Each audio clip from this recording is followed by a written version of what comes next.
मशक्कत के बाद अब बाहर निकाल लिया गया है। टाटा स्टील की सिक्योरिटी टीम के गोताखोर ने रेस्क्यू अभियान चलाकर दोनों शव को पानी से बाहर निकाला।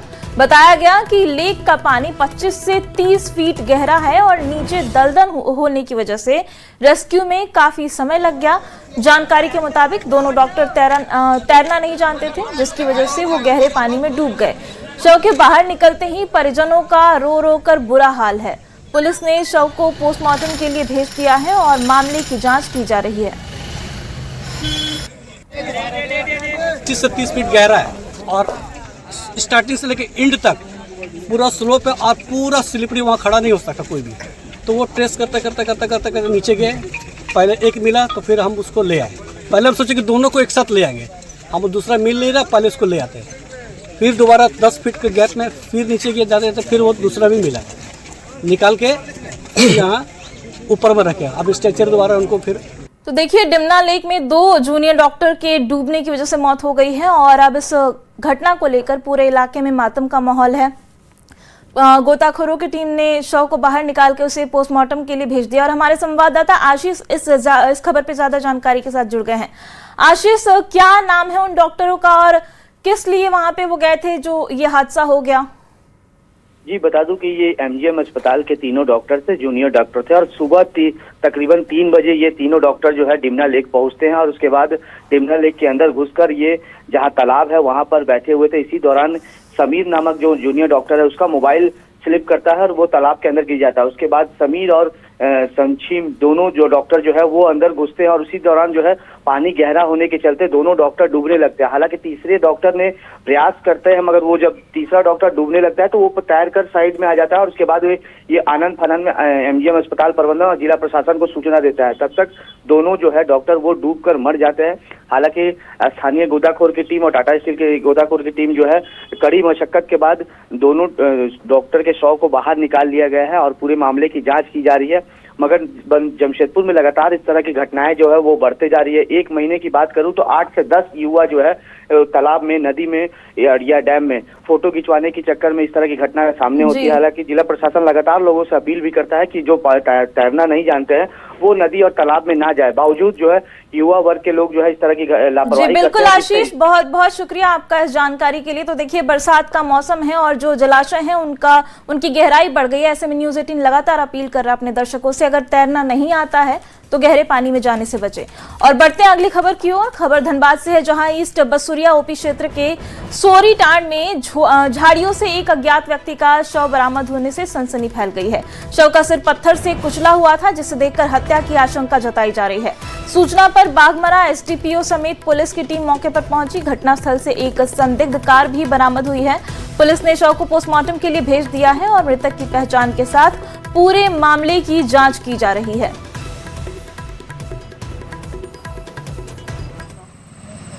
तो देखिए, बड़ी खबर आपको धनबाद से बता रहे हैं, जहां पर एक अज्ञात व्यक्ति का शव मिलने से सनसनी फैल गई है। पुलिस ने शव को अब पोस्टमार्टम के लिए भेज दिया है और इसके साथ ही मृतक की पहचान और पूरे मामले की पड़ताल शुरू कर दी गई है। ईस्ट बसुरिया ओपी अंतर्गत होटलपुरम में एक डेड बॉडी की प्राप्त हुई है। अभी हम लोग आए हुए हैं और हम लोग यहाँ पे छानबीन कर रहे हैं। प्रथम दृष्टया उस पत्थर से पूछकर हत्या की गई प्रतीत होती है और अभी इसकी पहचान नहीं हो पाई है। और सामने एक कार लगी हुई है जो नेक्सॉन कार है और कार के आधार पे हम लोग उसकी पहचान स्थापित करेंगे और पहचान स्थापित करने के बाद इसको जो घटना कारित करने वाले जो अपराधी है उसकी पहचान करके हम लोग इसको। और देखिए, गुमला से बड़ी खबर है। एफसीआई गोदाम में धान बीज चोरी का मामला सामने आया है। कृषि विभाग की शिकायत पर एफआईआर दर्ज कर ली गई है। गोदाम में सेंधमारी कर चोरी की कोशिश की गई और 2 आरोपी पकड़े गए हैं। पुलिस को सौंप दिया गया है आरोपियों को। आरोपियों से पूछताछ की जा रही है। चोरी के सामान की तलाश में पुलिस जुट गई है और अन्य आरोपियों की भूमिका की भी जांच की जा रही है। तो देखिए, बड़ी खबर आपको बता रहे हैं गुमला से, जहां गोदाम से चोरी के मामले में 2 आरोपियों को पकड़ लिया गया है। एफसीआई गोदाम में धान के बीज की चोरी का यह मामला है और कृषि विभाग की शिकायत पर अब पुलिस ने एफआईआर भी दर्ज कर लिया है। गोदाम में सेंधमारी कर ये आरोपी चोरी की कोशिश कर रहे थे और इसी दौरान इन्हें पकड़ के पुलिस को सौंप दिया गया। अब इनसे पूछताछ कर इस पूरी घटना में शामिल अन्य आरोपियों की भूमिका की भी जांच की जा रही है। और देखिए हजारीबाग से बड़ी खबर है। पुलिस राहुल दुबे गैंग के बीच मुठभेड़ हो गई। कार्रवाई में 2 अपराधी गिरफ्तार किए गए हैं। एक अपराधी के पैर में गोली लगी है। जवाबी फायरिंग में जब पुलिस ने गोली चलाई तो अपराधी के पैर में गोली लग गई। घायल अपराधी को अस्पताल भेज दिया गया है और मौके से एक पिस्टल भी बरामद की गई है।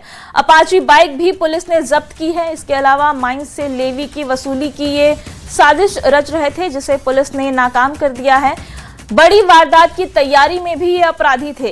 केरेडारी थाना क्षेत्र में पुलिस की कार्रवाई की गई, जहां राहुल दुबे गैंग से पुलिस की मुठभेड़ हुई और उसमें 2 अपराधी गिरफ्तार किए गए हैं। एक अपराधी के पैर में गोली लगी है। चाईबासा से बड़ी खबर आपको बताते हैं। इलेक्ट्रॉनिक्स दुकान में बड़ी चोरी की घटना सामने आई है। दुकान से करीब 50 लाख रुपए के सामान की चोरी हुई है। इसमें मोबाइल, कई लैपटॉप के जो सामान है वो शामिल है। वेंटिलेटर तोड़कर चोर दुकान में घुसे और सीसीटीवी का डीवीआर भी अपने साथ लेकर फरार हो गए। शहर में लगातार बढ़ रही चोरी की घटनाओं से लोग परेशान हैं। घटना के बाद से लोगों में नाराजगी है। चक्रधरपुर थाना क्षेत्र की ये घटना है, जहां पर चोरों ने इस वारदात को अंजाम दिया और अब इस मामले में एफआईआर दर्ज कर पुलिस मामले की जांच में जुट गई है। मोबाइल हुआ है कम से कम 200-300 पीस, सबका डब्बा रखा हुआ है। आईफोन हुआ है और इसके साथ लैपटॉप भी हुआ है। सब 3 गेट तोड़ के ले गए, कम से कम 50-60 लाख रुपए। राजधानी रांची में चोरी की घटनाएं लगातार बढ़ती जा रही हैं। मामला अरगोड़ा थाना क्षेत्र के कुंज विहार मोहल्ले का है, जहां 28 जून को एक बंद घर में चोरी की बड़ी वारदात हुई। पीड़िता सरिता देवी के मुताबिक चोर डुप्लीकेट चाबी से घर का मुख्य दरवाजा खोलकर अंदर घुस गए और अलमारी का लॉक तोड़कर 3,62,000 रुपए नगद लेकर और करीब 32 लाख रुपए के जेवर की चोरी कर ली। घटना के समय पूरा परिवार रामगढ़ में एक पारिवारिक कार्यक्रम में शामिल होने के लिए गया हुआ था। मामले को लेकर पीड़ित परिजनों ने अरगोड़ा थाना में प्राथमिकी दर्ज करा दी है। हालांकि पीड़ित परिवार का आरोप है कि 1 महीने बीत जाने के बाद भी पुलिस की ओर से कोई भी ठोस जानकारी या फिर बरामदगी नहीं की गई है। सरिता देवी ने पुलिस से जल्द कार्रवाई कर चोरी किए गए गहने और नकदी बरामद करने की मांग की है। बस यही अनुरोध है। रांची में क्या चोरी की वारदात लगातार बढ़ती जा रही है। अगर हम बात करें अशोकनगर जैसे पौष इलाके की, तो वहां जिस तरीके से मशहूर उद्योगपति अखिलेश पांडे के घर में भीषण चोरी हुई, उसी तरह का एक और मामला अरगोड़ा के ही कुंज विहार मोहल्ले का है, जहां 28 जून को भीषण चोरी हुई थी। और हमारे साथ यहाँ पर सरिता जी हैं, जिनके घर से इनके गहने चोरी हुए। बाकायदा अरगोड़ा थाना में 28 जून को प्राथमिकी भी दर्ज हुई थी, लेकिन बता रहे हैं कि अभी तक जो सामान इनके घर से, जो कैश चोरी हुए, जो जेवर चोरी हुए, उसको लेकर कोई जानकारी अरगोड़ा थाना की ओर से नहीं दी गई है। आपके घर में यानी 28 जून को चोरी हुई थी, क्या क्या गया था?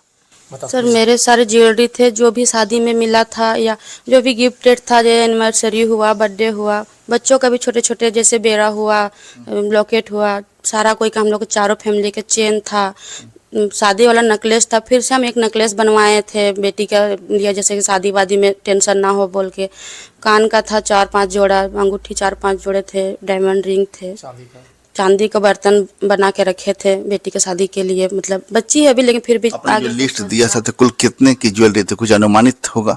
अगर अभी का फिलहाल बता जाए, अभी का फिलहाल तो 32 से 35 लाख तक अभी का रेट, अभी का वैल्यू 32 से 35 लाख की सिर्फ ज्वेलरी, जो आज के रेट में वो चोरी हुई। और कैश कितना? 3,62,000। 3,62,000 आपने सब दिया इसमें जानकारी?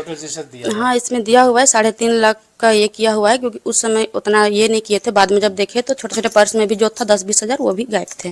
वाले जो आए थे जांच के लिए, वो भी यही बोले कि आपका जो है मतलब कोई तोड़ मचोड़ नहीं किया गया है, आसानी से घुस के चोरी करके निकल के ताला बंद करके निकल। अब क्या चाहते हैं? क्या चाहिए? रिकवरी चाहिए। संजय कुमार सिन्हा, न्यूज़ 18 रांची। और चलिए अब बात करते हैं अगली खबर की। सिक्किम के नामची जिले में निर्माणाधीन टनल में हुए दर्दनाक हादसे में जान गंवाने वाले झारखंड के 4 मजदूरों के शव आज उनके पैतृक गांव लाए जाएंगे।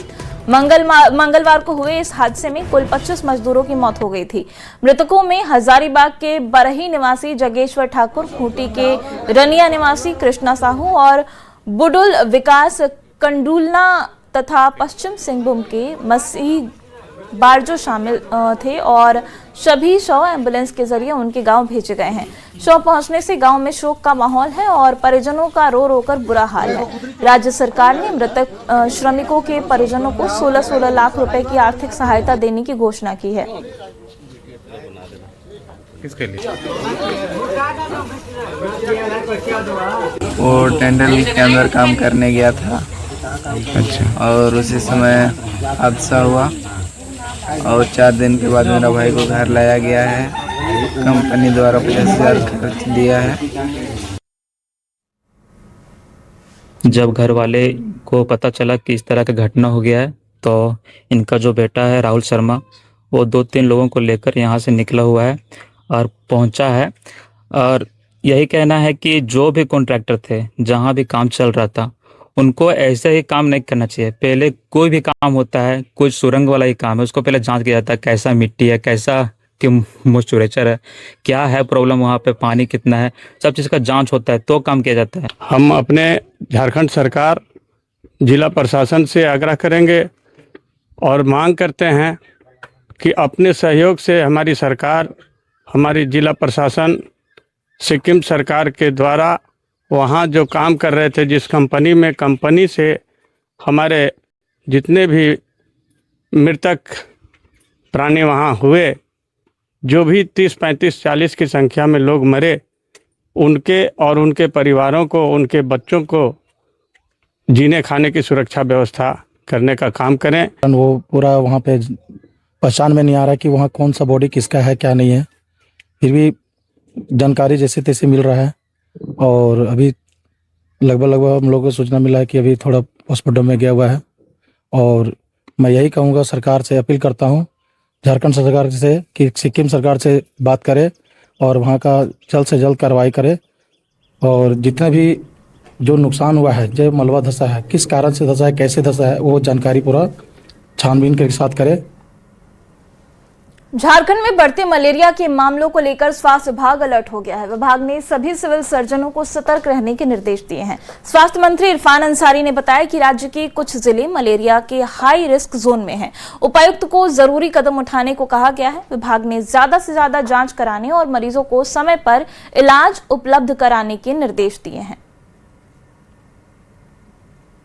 तो झारखंड मलेरिया जोन है और जो मलेरिया जो मच्छर है जो काटते हैं, या तो डेंगू हो रहा है या तो ब्रेन मलेरिया हो रहा है, तो उससे लड़ने के लिए हमारे पास पर्याप्त दवाइयाँ हैं, हमारे डॉक्टर्स भी हैं। कहीं कहीं घटना घटती है तो अचानक घटती है। सुनने में आता है कि मलेरिया कारण मौत हो गई, अगर बिफोर आप बता दीजिएगा तो हम लोग इलाज कर लेंगे। हम लोग हैं यहाँ जमशेदपुर में, आज देखिए हम लोग कंट्रोल किए हैं और हर जगह हमने एकदम सिविल सर्जन को निर्देश दे दिया, रांची को दिया है। और बड़ी खबर रांची से आपको बताया, वित्त मंत्री राधाकृष्ण किशोर की सुरक्षा बढ़ा दी गई है। काफिले में अब 4 स्क्वाड वाहन रहेंगे। डीजीपी के निर्देश पर यह आदेश जारी किया गया है। आईजी प्रोविजन ने ये पत्र जारी किया। सुरक्षा व्यवस्था में बदलाव किया गया है। मंत्री ने पहले इसको लेकर के सवाल उठाए थे। समीक्षा के बाद अब ये फैसला प्रशासन की तरफ से लिया गया है। नई व्यवस्था तत्काल प्रभाव से लागू कर दी गई है। तो बड़ी खबर आपको रांची से बता रहे हैं, जहां वित्त मंत्री की सुरक्षा बढ़ा दी गई है। अब इनकी सुरक्षा में काफिले में बता दें कि 4 स्क्वाड वाहन रहेंगे। डीजीपी के निर्देश पर यह आदेश जारी किया गया है। आईजी प्रोविजन ने इसको लेकर एक पत्र जारी किया और ये बदलाव तत्काल प्रभाव से लागू कर दिया गया है। मुख्यमंत्री जी ने काफी गंभीरता से इसे लिया है और जो कुछ भी फलाफल सामने आया है, अब ये कोई विषय नहीं रह गया है कि इसे